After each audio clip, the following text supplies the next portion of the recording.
এইবাৰ কেনেকুৱা মানে এইবাৰ এই লকডাউন বুলি আমি মানে অলপ কামত জোৰ দিয়া নাছিলোঁ, কিন্তু এইবাৰ আকৌ দেখিছোঁ যে বাহিৰা বস্তুবিলাক অহা নাই, গতিকে আমাৰ চাহিদাটো অলপ বাঢ়িব বুলি ভাবি আমি তাৰমানে এনেকুৱা এটা ব্যস্ততা যাতে ৰাতি আমি 5 ঘণ্টা খোৱা জেগাত আমি এতিয়া 2 ঘণ্টা শুওঁ।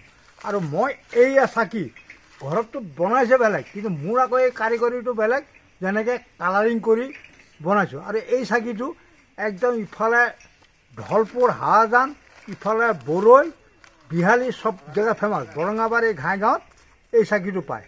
আমি ইয়াত মৃৎশিল্পীৰ লগত জড়িত।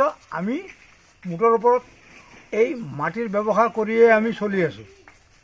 মাটিটো ইয়াত নাপায়, আগতে আমাৰ ঘাটতে ওলায়, কিন্তু ইয়াত এতিয়া এই হাতীৰ প্ৰকোপত আমি ইয়াত নেখান্দো।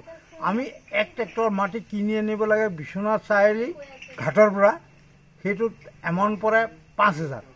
আকৌ ইফালে তাৰমানে সেইখিনি লেবাৰিং কৰোঁতে মানে মুঠতে 100 চাকি যদি আমি পাইকাৰী ৰেট 80 টকাত বেচোঁ, আমাৰ খুব বেছি মানে 100ত আমাৰ 30 টকা পইচা বাচে। তাতো খৰি আছে, খাটনি আছে, আৰু হাজিৰা মানুহক দিব লাগে। এতিয়া এই দীপাৱলী পালেহি, আৰু অহা শনিবাৰৰ পৰা দীপাৱলী আৰম্ভ হ'ব।